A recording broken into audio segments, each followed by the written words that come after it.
Hey everybody, it's Greg Gossett from Gossett Trading and Mentoring, and today is Saturday, September 28th, 2024. Hey, I hope you're doing well. Hope you're having a good weekend. I appreciate you coming by and watching this weekend review podcast. Boy, interesting week in the markets. Markets going up, so I hope your trades are doing well.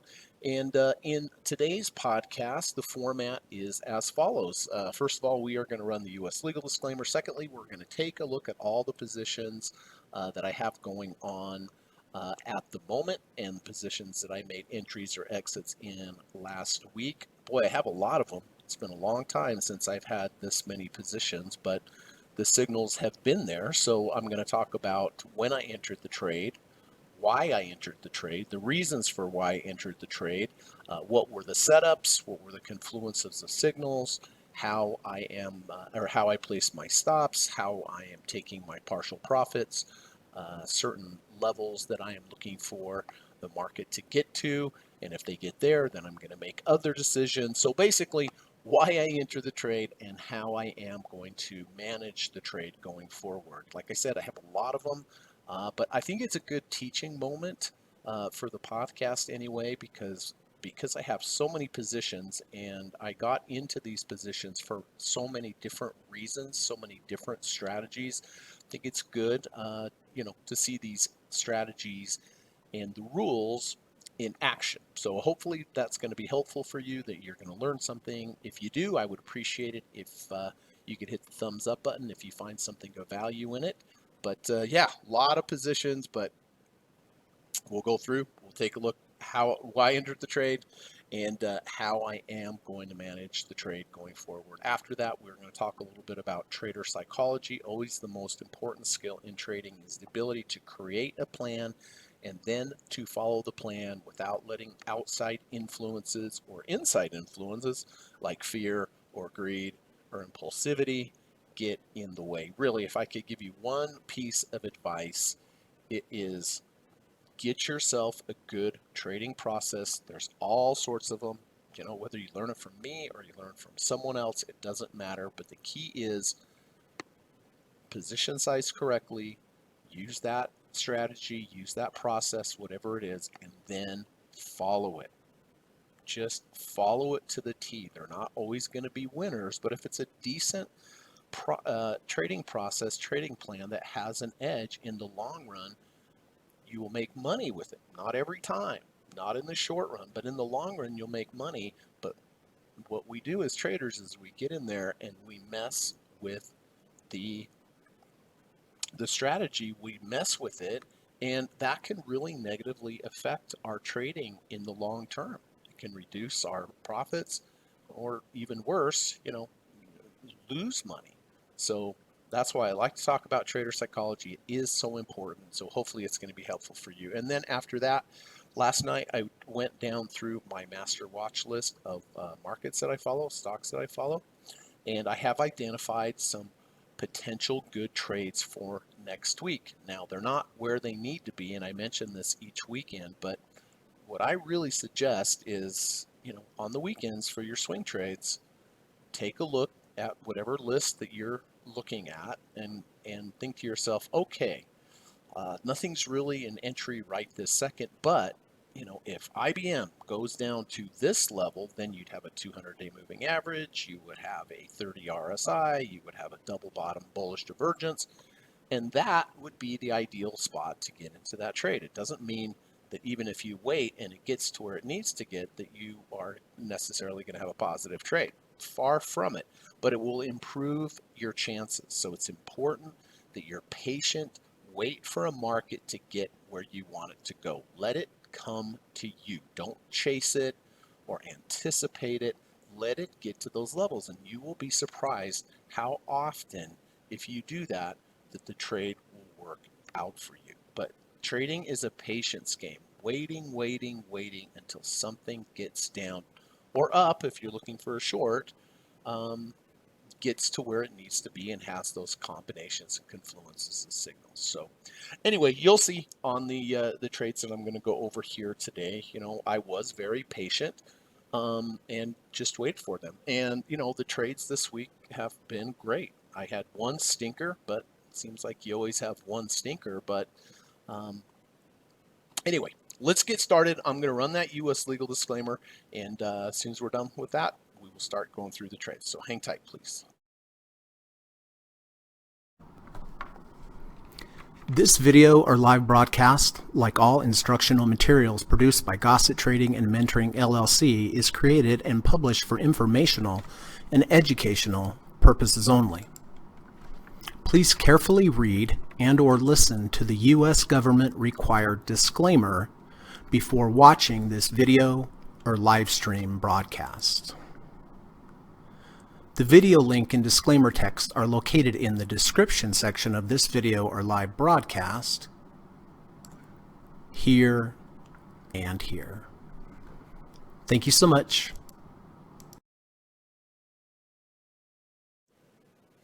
All right, let's get started. So the first trade here was on the QQQs, and I'm going to spend a little bit more time on going over this trade so I can just kind of get to the basics of the position sizing and the partial profits and the trailing stop, all this. So I'll spend a little bit more time on this one, and then as we go into the other trades, I won't spend as much time. So hopefully the longer explanation here will help. So this on the Qs, this is a deep dip buy. I trade 7 different strategies, but this is one of the 7.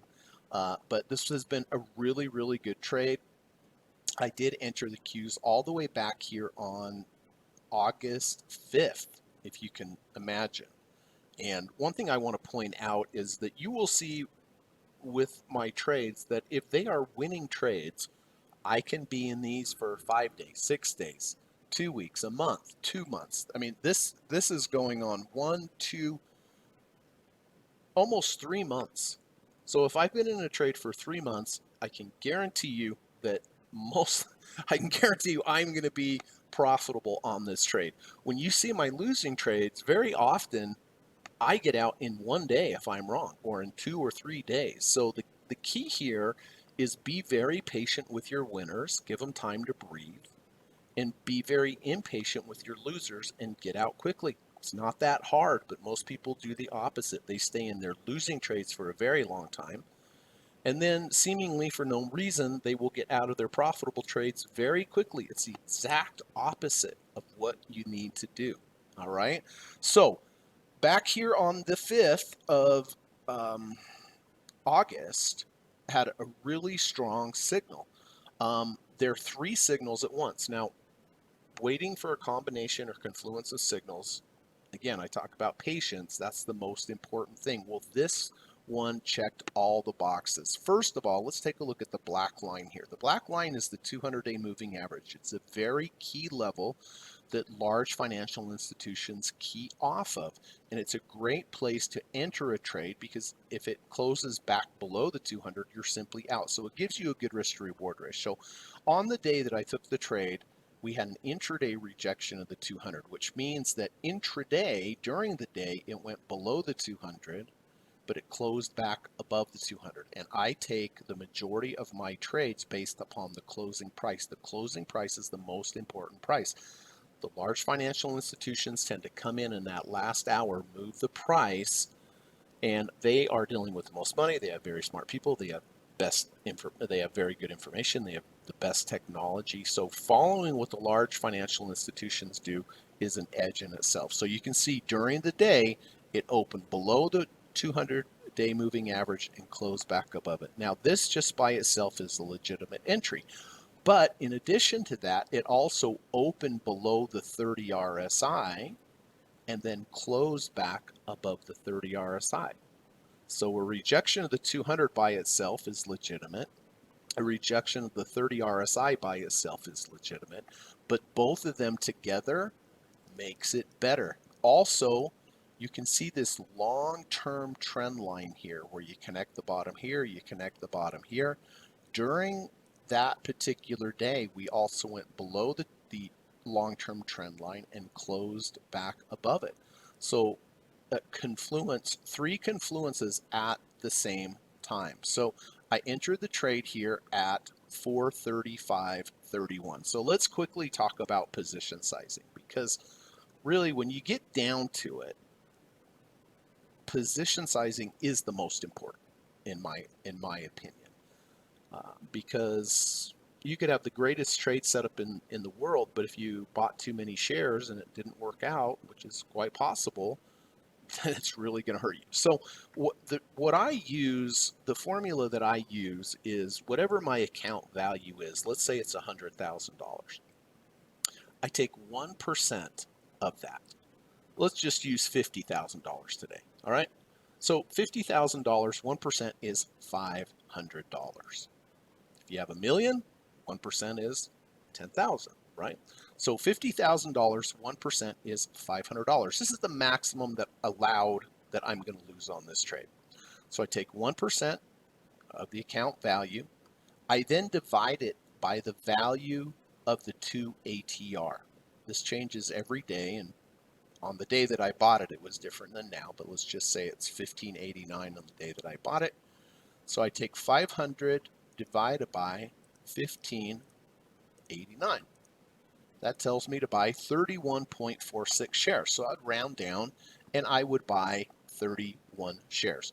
Now, so based upon the volatility of the market, and the 2 ATR is the reading for the volatility of the market, it's telling me to buy 31 shares. So I entered here at 435.31. Now, first thing I do is I need to place my emergency stop, and my emergency stop is just the 2 ATR, the one that we did the math with. I place it $15.89 below my entry. So therefore, if those 31 shares come down $15.89, how much have I lost? $500. See how that works? Now, the good news is that this emergency stop only, in my experience, you'll only hit the emergency stop about 5% of the time. The other 95% of the time, you are going to use what I call the end of day stop. Well, the end of day stop is the opposite of generally why you took the trade. Why did I take the trade? Because it went under 30, over 30, under 200, over 200. So my end of bar stop is simply going to be a close below the 200. So 95% of the time on this particular trade, if I close below the 200, that's my loss. But it won't be 1%. It will be less than 1%.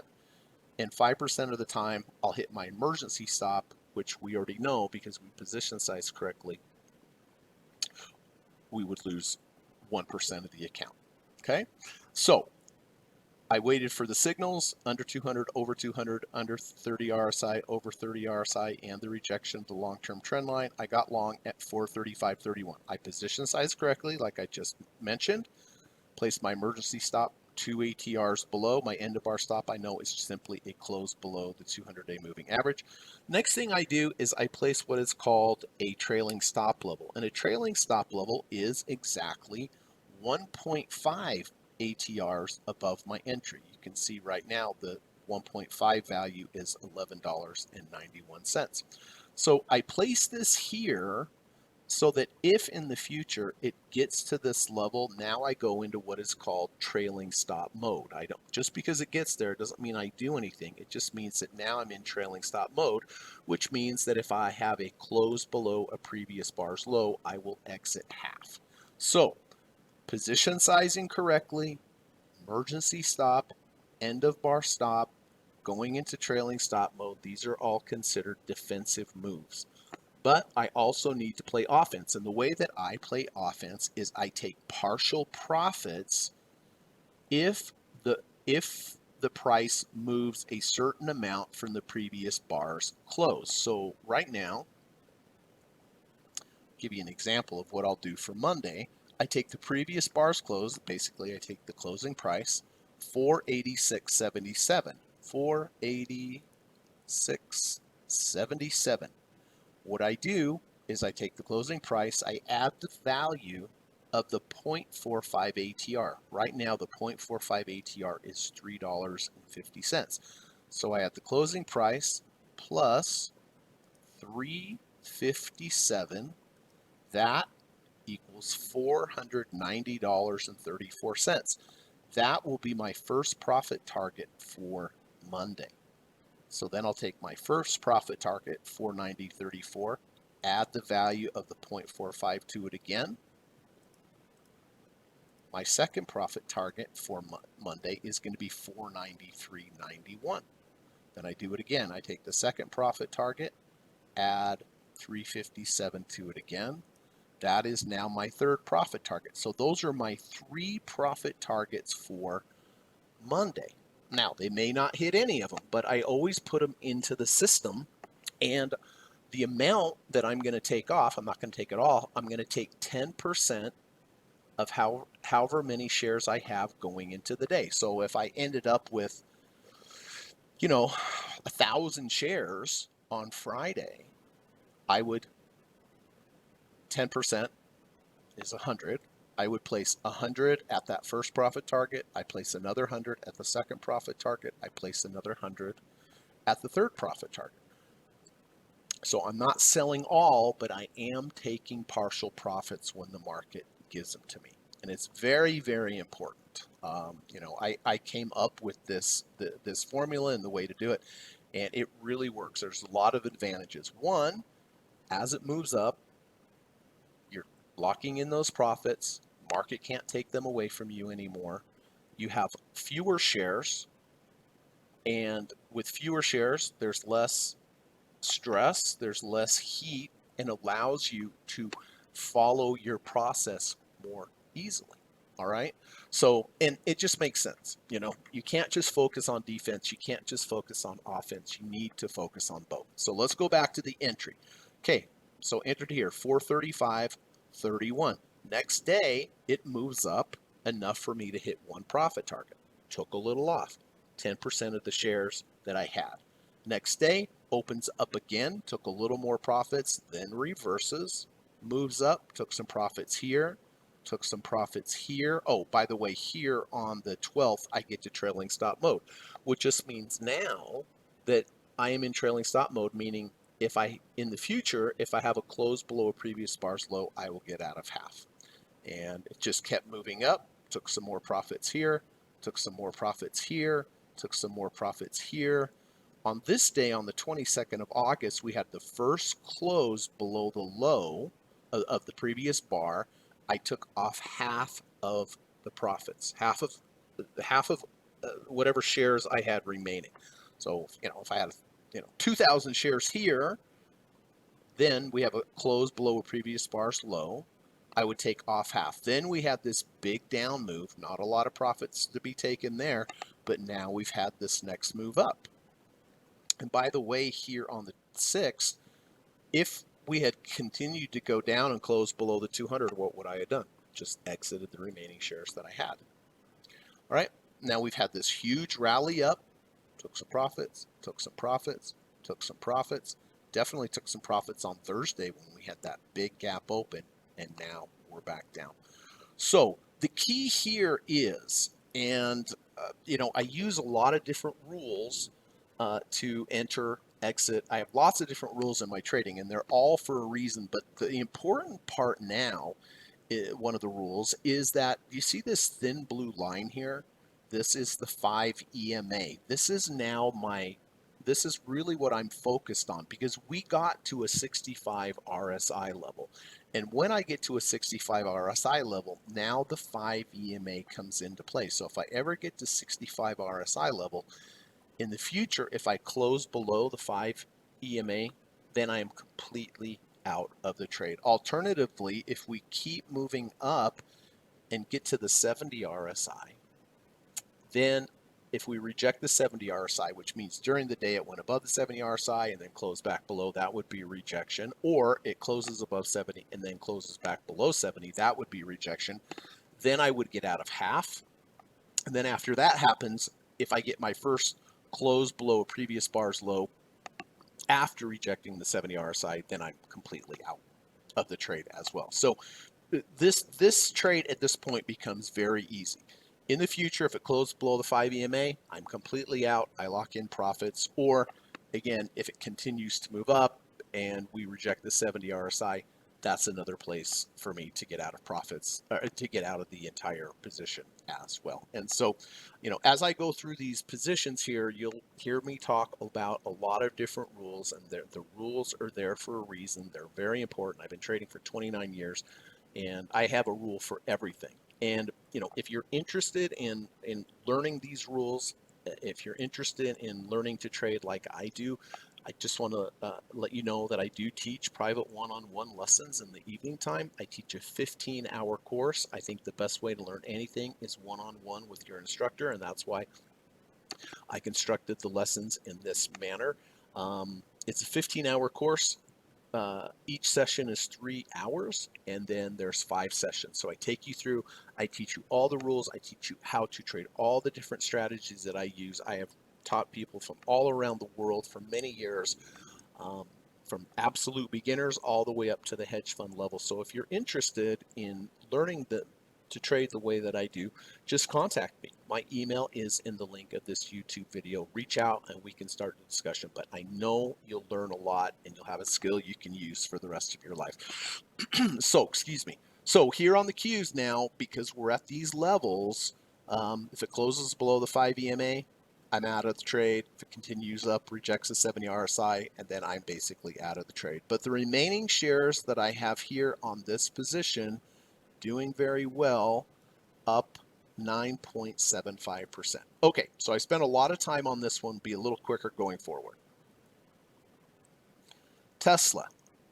All right. Well, fantastic trade on Tesla.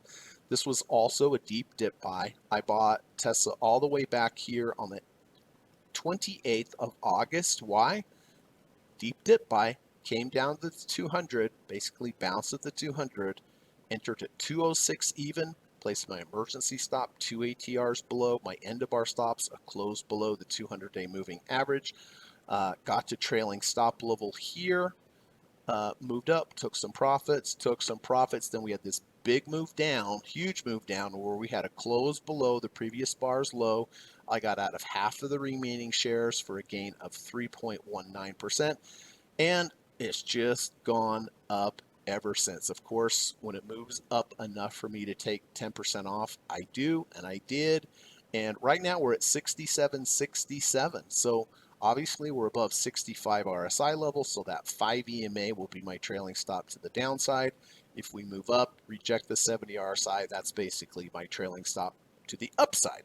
So the remaining shares here doing very, very well, up 20.97% on the remaining shares. Amazing.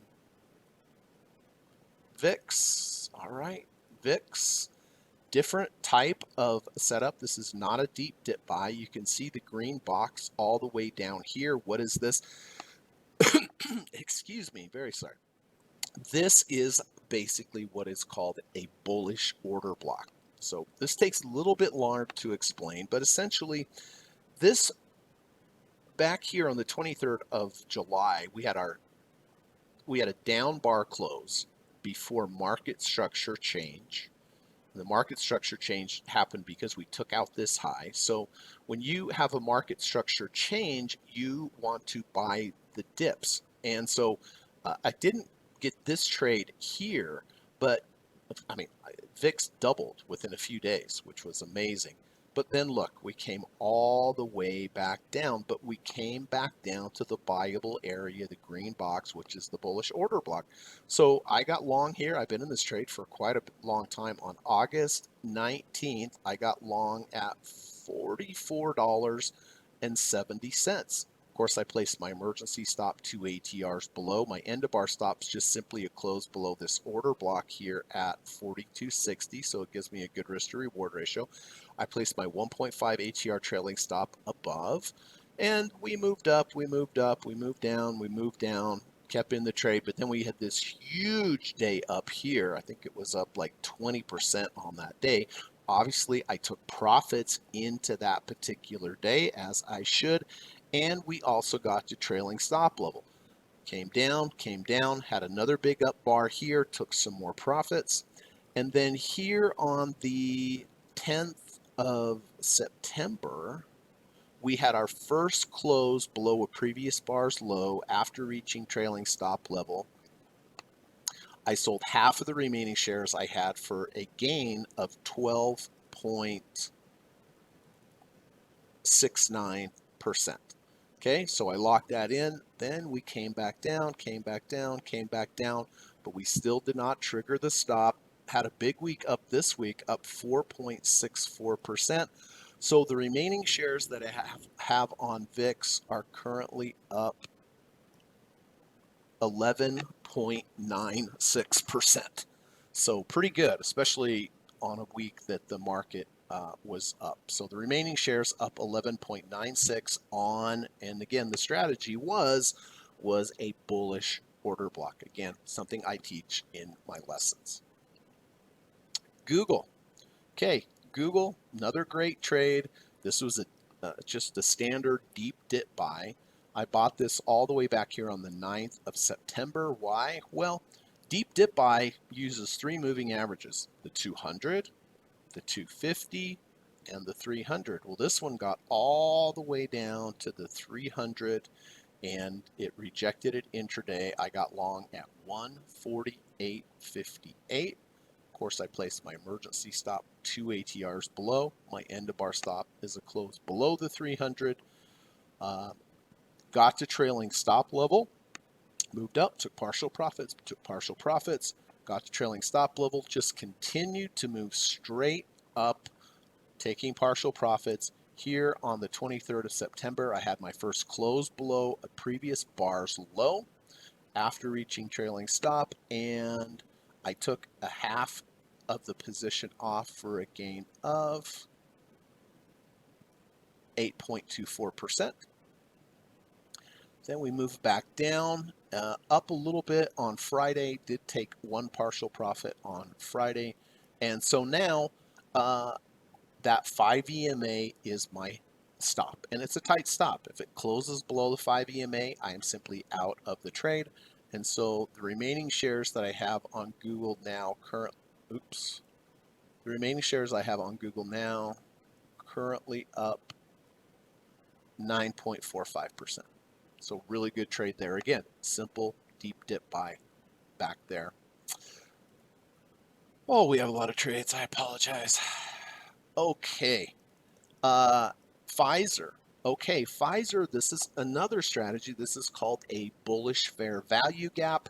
Fair value gap is created after you change market structure to the upside, which we did here. Pay attention to these three bars, bar 1, bar 2, bar 3. Sorry, yeah, this comes down, but you can't tell because of that. Oh, shoot. All right. Anyway, the green box here is a fair value gap. From the bottom of bar 3 to the top of bar 1, anywhere in this green area here is considered a bullish fair value gap. I'm going to get rid of this because now you can see it. Now you can see it. So yeah, the top of bar 1 to the bottom of bar 3, this was the area that the market never tested. It just went straight up. So the market likes to come back and test this. On the day that I bought it, it rejected the bottom of the bullish fair value gap. I got long here, 28.85. I placed my emergency stop 2 ATRs below. I placed my trailing stop level here. Next day moved up. Then we had a big move up. We get to trailing stop level, took some profits. Here on the 19th was the first close below the previous bar's low after rejecting trailing stop level, and locked in half of the position for a gain of 2.73%. Then we started going down, but we did not trigger any of the stops, and luckily we opened, reversed back higher, So this particular trade right now, the remaining shares on here, not up a lot, but up 0.86%. And again, bullish fair value gap. Intel. All right. Intel is a bullish order block. We've talked about that before. So Here, back here on the 7th is your lowest low close before market structure change. So anywhere in this green box would be the buyable area. And I bought it, thankfully, here on 9/11 of all days, on the day when it went below the bullish fair value gap, also closed above. The real trigger that got me into this trade was this formed a V2, bar 1, bar 2, bar 3, bar 2 goes below bar 1's low, bar 3 went above bar 1's close. So this was a legitimate entry trigger. By the way, if you'd like to learn more about V1s, V2s, just go to my YouTube channel. You'll see that I have a video there. It's very helpful. I use these all the time to help me time entries. So I had a legitimate V2 inside of a buyable area. In addition to that, we had double bottoms, bullish divergences. Take a look at the low we have over here. Look how deep the red MACD bars are. We went lower here, even though we were lower here, we had no red MACD bars. Double bottom, bullish divergence, missing right shoulder. Basically, it's just showing you the momentum, the selling momentum is running out. And if you run out of selling momentum, the implication is you're going to go up. And that's exactly what I did. And again, this is what I teach in my one-on-one. I teach the double bottoms, bullish divergences. And you can see this trade was a monster. And so I entered here 1907, placed my 1.5 trailing stop level above here, my emergency stop 2 ATRs below, and my end of day stop is simply a close below the low of the order block, 1880. So it was a really good risk to reward ratio. Moved up nicely, took some profits. Here we had our first close below a previous bar's low after reaching trailing stop level. Got out for a gain of 6 point. Having a hard time reading that. Yeah, 6.14%. Took off half for a gain of 6.14%. And then we've just had another move higher, which I sold into with the partial profits. We are at a 63.31 RSI. Earlier in the day, we were at 65. So what does that mean? That means now that I'm just I will get out of this trade on Intel. I'll lock in profits if one of two things happen.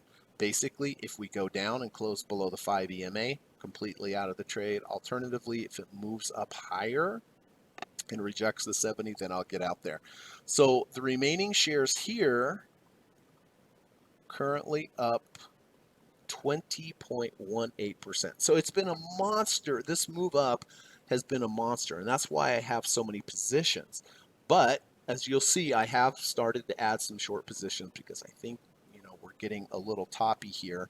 But I only added legitimate signals. So anyway, the remaining shares on Intel up 20.18%. Again, with the bullish order block strategy. SPY. All right, SPY is a short position. Why?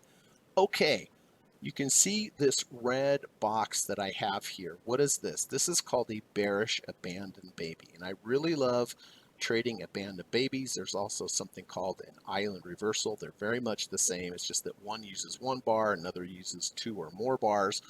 And if you'd like to learn more about that, just go to my YouTube channel, look for abandoned babies and island reversals. Well, this is an abandoned baby. Why? Well, the day before the bar with the circle red box, we gapped up. We gapped up. Man, there was all sorts of positive momentum and positive headlines, and we gapped higher. But the very next day, right after gapping higher, we gap lower. This shows me that there is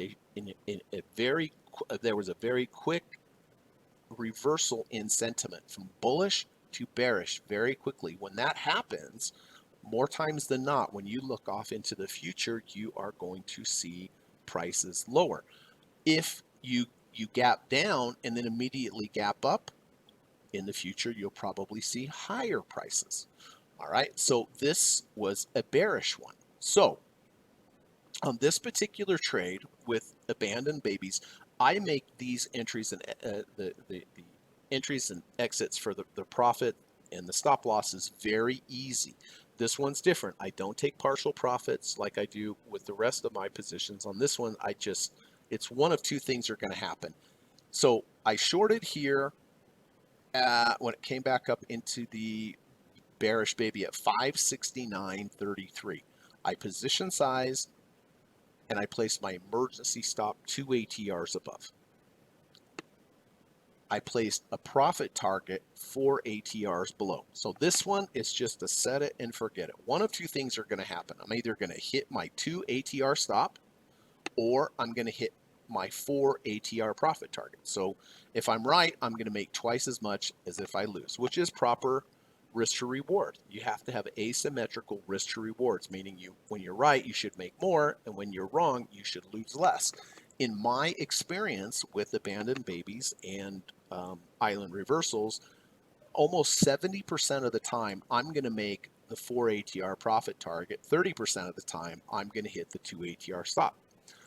That's a pretty good proposition, right? 70% of the time, at least in my experience, I make twice as much as if I lose. So I can have one winner that will pay for 2 losers in the future. And so right now, this particular trade is down a little. Let's see. It is down 0.32%, so no big deal. But again, just going on into the future here, if I'm wrong, I'll lose 2 ATRs. If I'm right, I will make 4 ATRs. So short on SPY. And of course, the island reversals and the abandoned babies is also what I teach in my one-on-one course. Okay, WBA, Walgreens. I talked about this last week as a trade that I was looking for in the coming week. And I'm so far really glad that I took it. So this is a combination of a deep dip buy and a double bottom with a bullish divergence and a missing right shoulder. Let's go back here into September. Do you see the low we had in September? Do you see how deep the red bars are? And then we rallied. And then just a couple days ago, we went lower here than over here, which you have to agree, right? We went lower here than over here. But even though we were lower here, do you see how there's no red bars? That's, again, a double bottom with the bullish divergence, missing right shoulder, because we don't even have any red bars. It makes him even more bullish, showing that we are running out of selling momentum. This looks pretty deep, right? It looked like a big sell-off, but from a MACD perspective, it was not that strong. Otherwise, you'd have red bars. So I saw this forming last week in last weekend's podcast, and I said, look, we're going to have a double bottom with a bullish divergence going on here, but I still need an entry trigger. Just because you have a double bottom with a bullish divergence or you have a double top with the bearish divergence doesn't mean you just immediately get in and buy or immediately get in short. You have to wait for the entry. Well, the entry came on Thursday. We went under 30, over 30. That's a deep dip buy, right? But it's not just a deep dip buy, it's a deep dip buy along with bigger picture double bottom bullish divergence. So I entered on Thursday here at $8.51 because close under, close over. That's the entry. Placed my emergency stop 2 ATRs below. I placed my 1.5 trailing stop mode 1.5 above. And then my end of bar stop is the opposite of why did I take the trade? Why did I take the trade? Because it went under 30, over 30. Therefore, in the future, if it closes below 30, then I'll simply get out of the trade, right? I always have my emergency stop down here, but if it went under 30, then I would just get out. But luckily, look, massive move up on Friday. Simple entry, under 30, over 30 with the double bottom bullish divergence. Look at that. I got to trailing stop level in one day. And I took off 3 profit targets, right? Because it moved up enough for me to hit 3 profit targets. So I immediately reduced the position size on that strength. So I've been in the trade for one day, and it has been and it has been a monster so far. Grateful for that. Always grateful.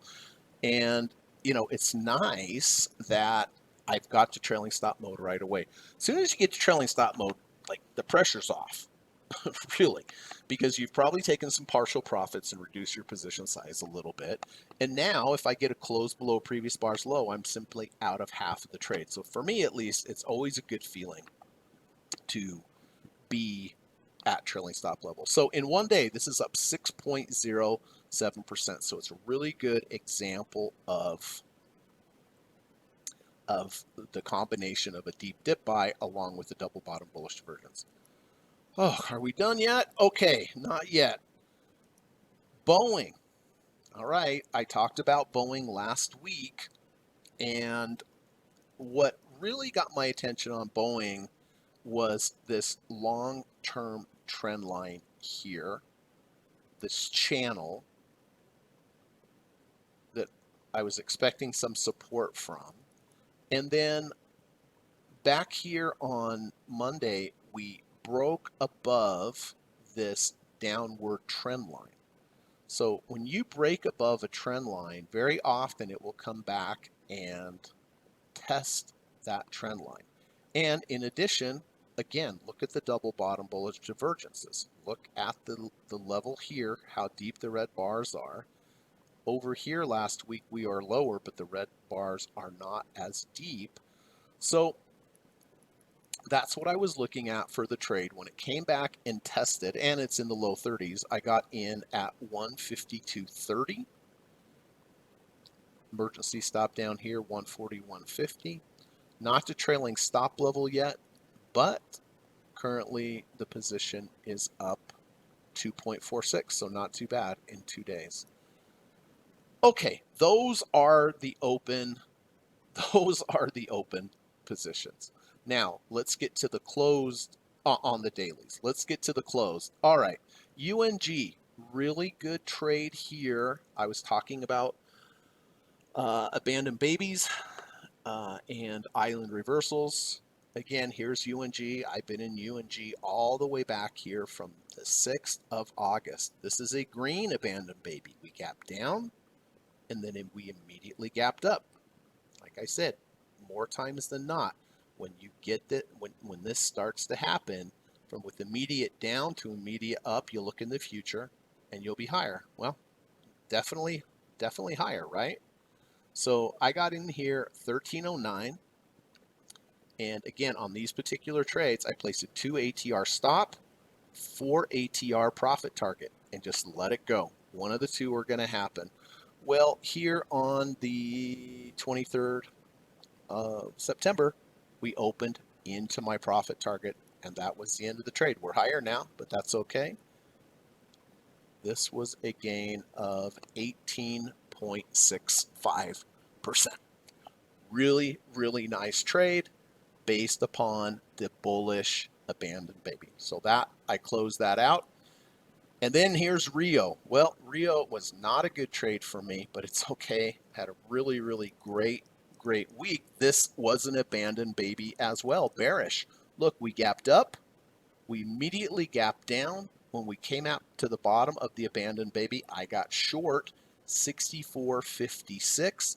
I placed my 4 ATR profit target to the downside, my 2 ATR stop to the upside, and boom, just clobbered me. And actually, I lost more than 2% because I put my stop in, but it gapped above it, which can happen. So I lost 4.74% on this trade. Not fun because the abandoned babies and the island reversals, they don't work every time, right? They don't work every time. But that's just how it goes. But I think one of the takeaways here, one of the positive was that what about if I had not adhered to my stop and gotten out? If I said, oh, that's too high, it's got to come back down. Did it? No, it did not. It just went rocketing skyward. So this is a good teaching example, everyone, of just getting out when you're supposed to. Yes, it could have come down. I'd be like, oh, I should have held on to it. No, just follow your rules. That's the key. Just follow your rules. Because if I would have stayed with this, I would have lost twice as much. So this is a loss of 4.7%. So real quick, on so those were the two dailies, but I mean, this has been a monster month for these trades. So Q's remaining shares up 9.75%. Tesla remaining shares up 20.97%.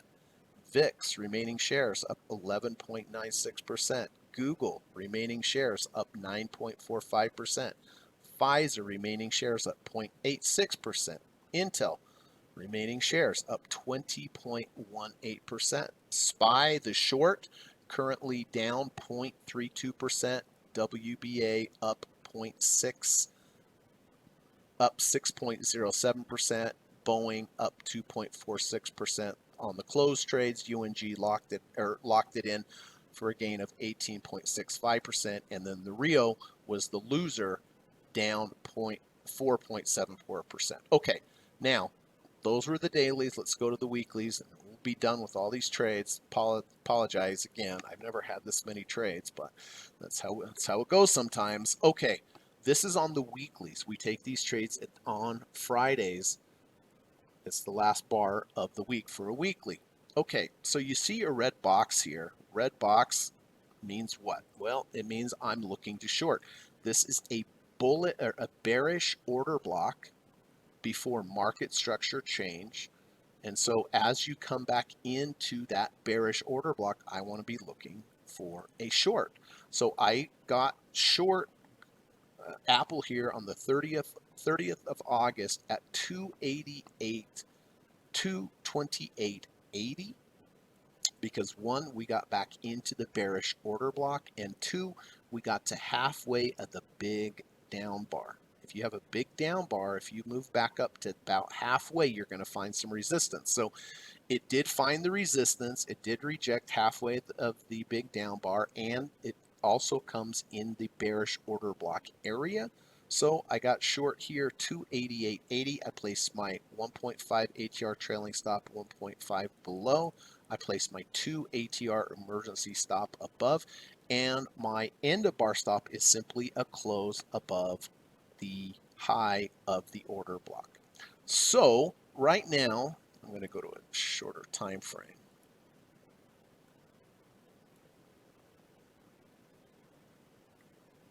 Oops, sorry about that.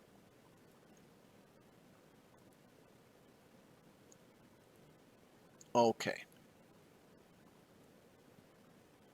So far, this trade is up 0.49%. So not great, but has not hit my stops to the upside, has not hit the trailing stop level. Although in the weeks after I shorted, it did move down enough, so I did take a little bit of profits here and here. So I have locked in some profits, even though it's rallied back up. So this one down, up, sorry, 0.49%.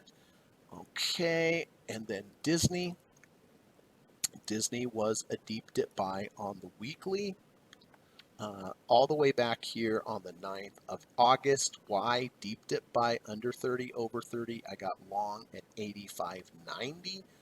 Placed my emergency stop 2 ATRs below. My end of bar stop was 82.95. And a couple weeks ago, we finally got to trailing stop level. Did take some profits here as it moved up, and then some profits again this week as it moved up. This particular trade currently up 10.35%. And then last but not least, all-time record of trades, I did get short QLD on Friday. I talked about this last week. Why?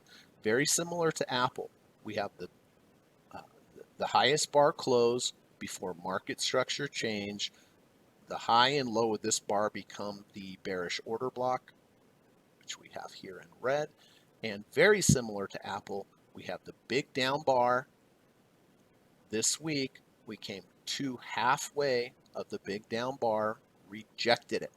I got short QLD, which is double leveraged Qs, at the end of the day yesterday at $100.20. It's exactly $100.20. I placed my 1.5 ATR trailing stop level below, placed my emergency stop 2 ATRs above, And my end of bar stop on this particular trade is simply going to be a close above this week's high of 103, 103.12. So anyway, apologize for all the trades, but I hopefully it was helpful because we use so many different strategies there and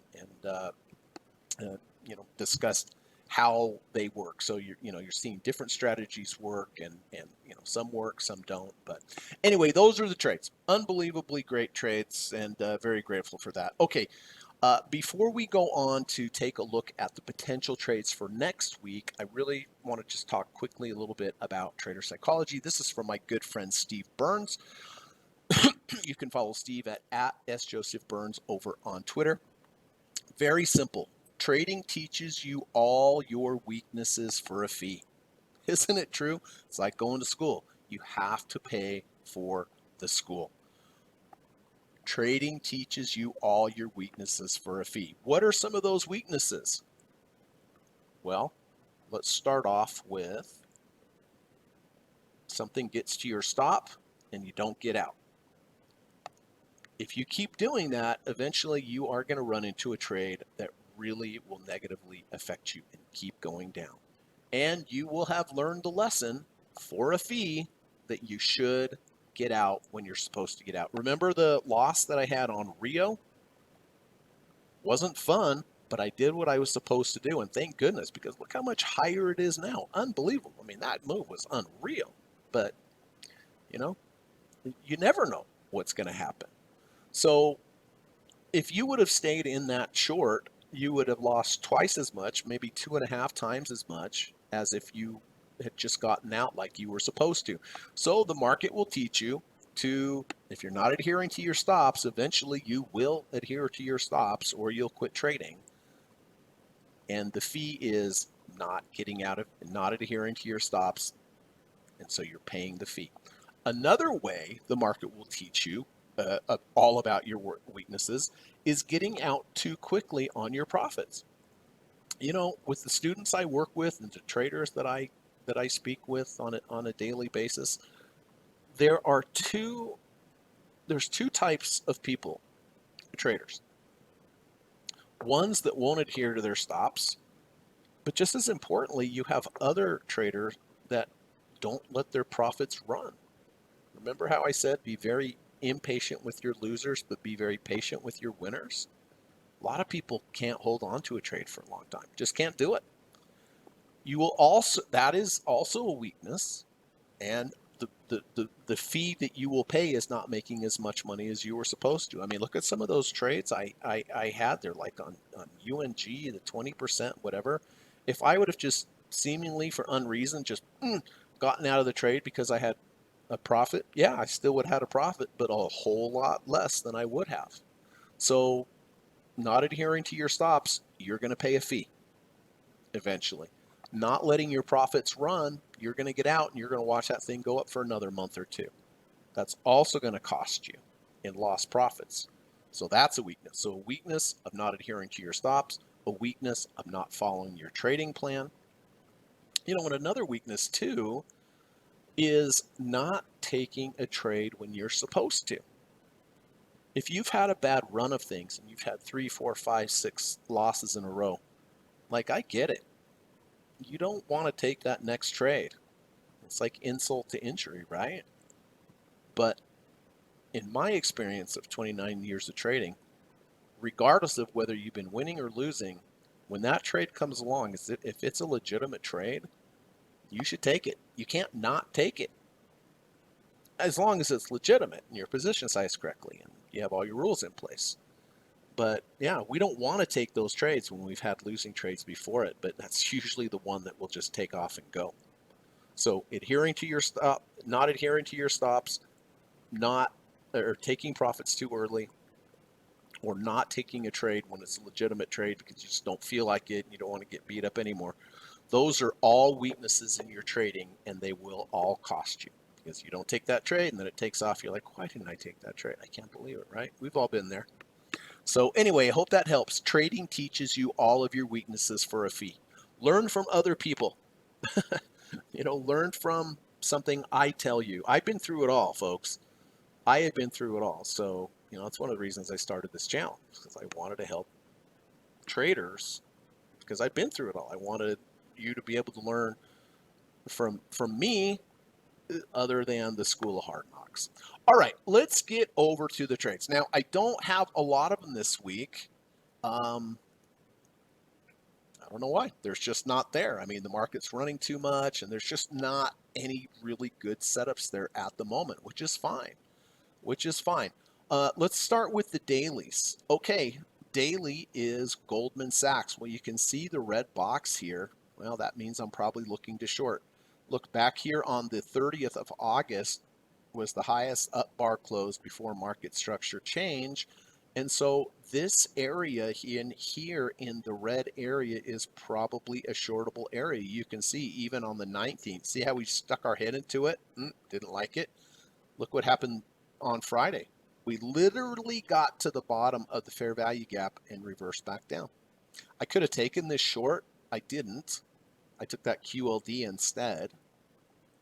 But if we may just go down from here, I missed the trade, but if we rally back in higher into this box here, into the red box, anywhere between 511.19 and 505.17, I may potentially take a short here.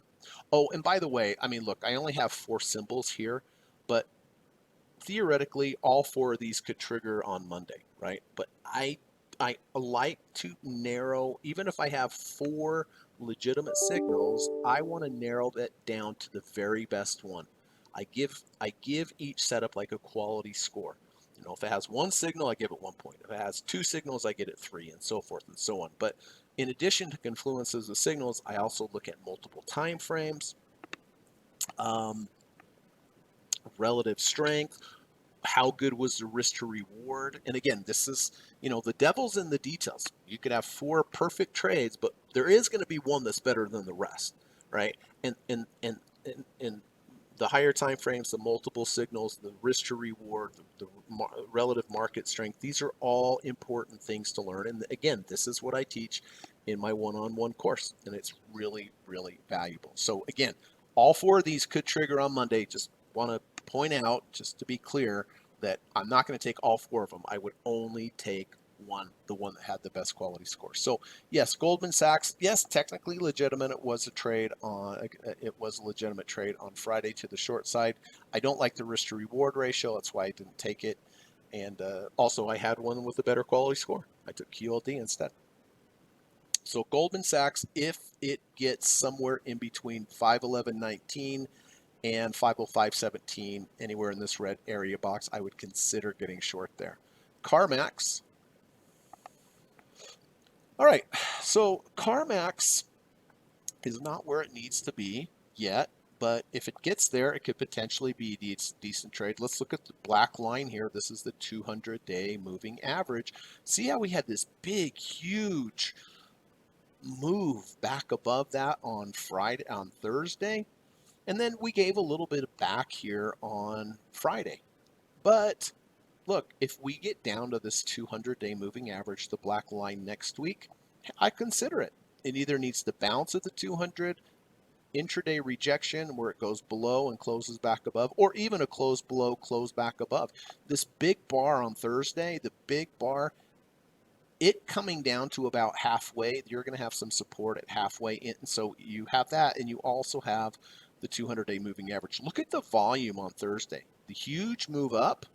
And then, yes, we came back down on Friday on very low volume. To me, that just shows there was a lot of accumulation here on Thursday, and then just a little profit taking on Friday. So anyways, for KMX next week, if we get a bounce or rejection, intraday rejection, or a close under, close over the 200, I would consider taking the trade. RBLX. Okay. This is important because of what happened on Thursday. What happened on Thursday is that we changed market structure to the downside. We've obviously been going up strongly, strongly, strongly, but why Thursday did we change market structure? Look at the pivot points here on the 23rd and the 24th. These were swing lows. On Thursday and Friday, we continue to go below these lows. This puts us into a bearish market structure. Does it mean I want to short here? No, because after a bearish market structure change, I want to short rallies. That's all there is to it. If you go from a bearish market structure to a bullish market structure, you want to buy dips. When you go from a bullish market structure to a bearish market structure, you want to sell rips or sell rallies. So up here in the red, this is the order block. And then here in the blue is the fair value gap. Here's bar 1, here's bar 2, here's bar 3. The low of bar 1, the high of bar 3 in the blue area is the bearish fair value gap. Now, Thursday's big down bar halfway. Remember, if I have a big down bar halfway, if we get back to halfway, I'm probably going to add some type. There's probably going to be some kind of resistance there. So I'm not going to mess with this unless we at least reject halfway of 46.20. Now, the tough thing about this trade is that if I use the high of the order block as my end of bar stop, it is way up there. So there is a lot of range to this. So I may have to adjust this. And let's say next week we reject halfway of the big down bar inside the bearish fair value gap, 46.20. What I may just do is put a 2 ATR stop and a 4 ATR profit target. Normally I don't do that, but I may have to call a little bit of an audible on this one because the range is so high. So I may do that, but structurally we have changed to the downside on RBLX, no doubt about it. So I'm waiting for a rally to short, and if we do reject half, that's probably what I'll do. I'll probably put a 2 ATR stop above, 4 ATR profit target below. And then last but not least is TLT, which is bonds. So bonds had this huge move up, but we have come all the way back down. Well, look, you see this green box, that means what? That's probably a buyable area. Look, this is your biggest down bar close before you had market structure change to the upside. So as soon as we get back down into this green box, that's probably a buyable area. And you can see it's exactly what happened. As soon as we got anywhere into this green box, we bounced, and now we're back above. So I didn't get long here, but what I am looking for is the little blue box within the green box. That's the 50-day moving average.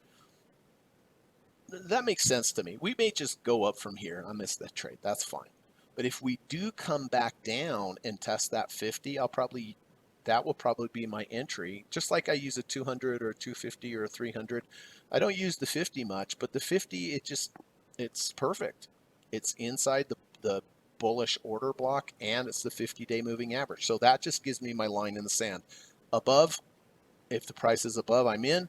Price below, I'm out. But it makes sense, but I'm going to have to wait for it to come back down. And that's going to be about, what, 97.39. So maybe $1 lower, but I like that trade very much. So those are the dailies. And then finally, let's go to the weeklies, and we'll be done. Advanced micro devices. Okay, well, it's the same pattern. Red box, bullish, bearish order block, highest up bar close before we change market structure. Now we're coming back into it. If I get a rejection here of the bottom of the order block here at 173.22, that could be a shortable area. Obviously, I want it to go up as high as possible because it gives me the best risk to reward ratio, because my end of bar stop would just be a close above 187.28. So it's hard to know exactly. I don't even know if we'll get there. We may not get there. But ideally, I would like it to go a little deeper into the bearish order block, have a V1 or a V2 at a higher range to give me a shortable area. But this definitely looks short. Definitely looks short to me, but it's not high enough for me to short yet. Somewhere in that bearish order block. Microsoft, also bearish. You can see the red box here. We had the big up bar before market structure change. Yes, we've come back up, but getting inside of this bearish order block somewhere between 467.51 and 144.86. A lot of range there. I totally get it. So I'm probably not going to mess with Microsoft unless it gets high into the order block and has some V1, V2 that gives me a good risk to reward ratio. And then last but not least is oil, USO. Been talking about this level for quite a long time. It just never got there, but it doesn't mean it won't get there. Is the 200-week moving average. A lot of confluences here. You have the 200-week moving average. You have the negative third ATR channel just kind of kissing right there. They're right together. That's the place I want to buy. And if it doesn't get there, I won't buy it. But if it does get there, it makes sense that that's the location to buy. But it's going to have to come down. It may take another week. It may take another 2 weeks. It may never get there. But if it does reject the 200, then it gives me a good structure for the trade. And then I'll consider taking the trade. Excuse me. So, okay, those are all the trades, everyone.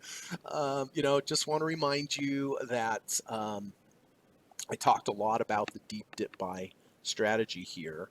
And I forgot to mention that, if you like the results of the deep dip buy, of course, they don't always work that way, but I have a really good online course available at udemy.com. The one-on-one course, I teach you all 7 of the strategies, and that's one-on-one. It's better, obviously. But the one-on-one course is $1,750. I know it sounds like a lot of money, but it is definitely worth it. It's worth a lot more than that, trust me, of what you get and the one-on-one. But the deep dip buy on Udemy is somewhere between $30 and $50. It's 9.5 hours of video, of content, of instruction. It's a really great place to get started. And the link to the Udemy course is in the description of the YouTube video. So sorry for the long podcast today, everyone, and all the positions, but I hope you found it helpful. And if you did find it helpful, I really would appreciate if you could hit the thumbs up button. It really does help out the channel. I hope you have a good rest of your weekend and that you trade well next week. Please be careful. Please be safe. We're a little high up there. And, I'm looking to exit those long positions that I have that are up there near the 5 EMA. But I always like to leave off with, please go out and try to do something nice for somebody today. Would make the world a lot better place if we could just do one nice thing for another human being. So thanks so much. God willing, I will see you next weekend, and enjoy the rest of your weekend. And if you have any comments or questions on anything I discussed here, just put them in the comment section, and I'll do my best to get back to you on them. Okay, thanks a lot. And on the way out here, I have to run the U.S. legal disclaimer. Take care, everyone. Bye-bye.